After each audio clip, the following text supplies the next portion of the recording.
आग्रह करेंगे कि वर्तमान प्रत्याशी जिला पंचायत प्रत्याशी आदरणीय रमेश अज्ञान जी आकर अपने मुखार बिंदु से कुछ करें। आज इस कार्यक्रम की अध्यक्षता कर रहे हम लोगों के बीच उपस्थित माननीय श्री खरपत्तू गुप्ता जी, हम लोगों के बीच में उपस्थित आज के मुख्य अतिथि देव कुमार राजू जी, जो कि विधान परिषद के आप स्नातक प्रत्याशी हैं, और हम लोगों के बीच में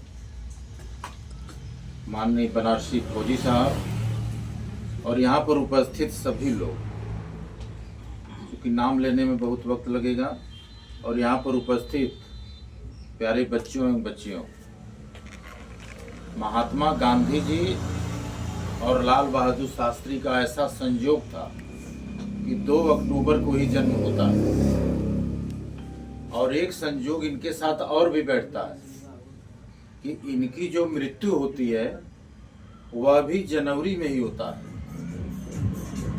30 जनवरी को हम लोगों के बीच जो आज नहीं है, महात्मा गांधी जी की मृत्यु होती है, और ठीक 11 जनवरी को लाल बहादुर शास्त्री का मृत्यु होता है। तो ये दोनों संयोग इसलिए बैठता है कि दोनों बहुत ही अपने कर्मों पर विश्वास करते थे। इनका जो रहन सहन था बिल्कुल सादा था, कोई बनावट नहीं था।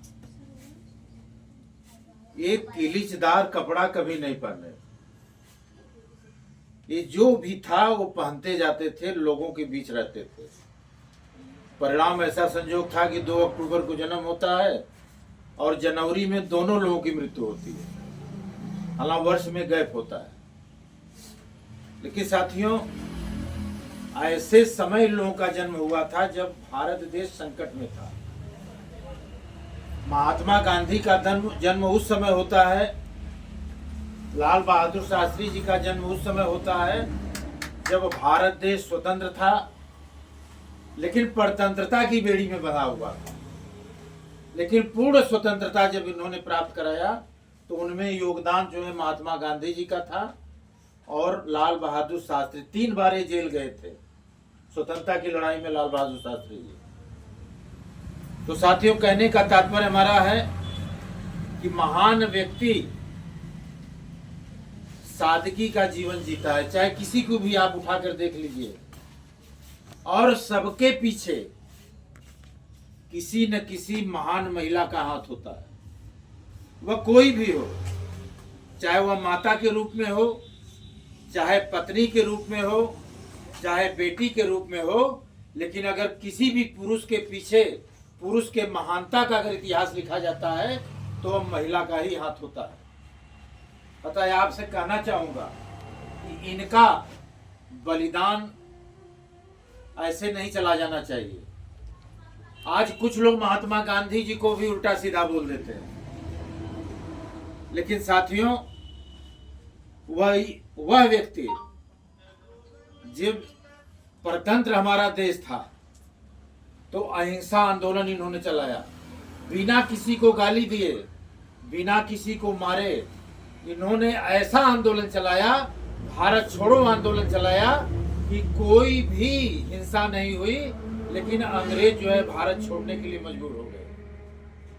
और वहीं पर लाल बहादुर शास्त्री को देखिए कि जब भारत देश में अकाल पड़ गया, खाने के लिए उस समय जो है बहुत संकट पैदा हो गया था अन्न का, तो इन्होंने जय जवान जय किसान का नारा दिया था, और इन्होंने कहा था कि हम व्रत बहुत रहते हैं, जैसे कि आप व्रत रहते हैं ना, ये जो दुर्गा पूजा होता है, तो इन्होंने कहा कि आप बहुत व्रत रहा करते हैं, तो आप हफ्ते में 1 दिन का व्रत रहा करिए। और साथियों, इनकी बात पूरा देश माना, और पूरा व्रत देश हफ्ते में 1 दिन रहने लगा, और जो 1 दिन में अन्न कई टन लगता था वो अन्न बचने लगा, और लोग निरोग भी होने लगे। तो वो लाल बहादुर शास्त्री थे कि जब अनाज का अकाल पड़ा था तो इन्होंने नारा दिया था जय जवान जय किसान का। एक जो है खेती करके आपको खिला रहा है, तो एक बॉर्डर पर जो है आपकी रक्षा कर रहा है। जैसे माननीय बनारसी जी हम लोगों के बीच में है, जो रिटायर होके आ रहे हैं, देश की सेवा इन्होंने करके आए हैं। इसलिए आपसे कहना चाहूँगा कि आज हम लोग उस देश में जी रहे हैं जो स्वतंत्र है। हम चाहे जो बोल लेते हैं, चाहे जैसे रहते हैं, खाते हैं, पीते हैं, लेकिन जिन लोगों ने कष्ट सहा उनके बलिदान को हम लोग इधर उधर नहीं जाने देंगे। उनके बलिदान को हम लोग आज अक्षरतः एकदम साक्षात पालन करते हुए इनको श्रद्धा सुमन अर्पित करेंगे और चाहेंगे कि ये लोग हमेशा अमर रहें। और एक बार नारा हम लगाएंगे, उनके साथ नारा लगा दीजिएगा, महात्मा गांधी अमर रहे।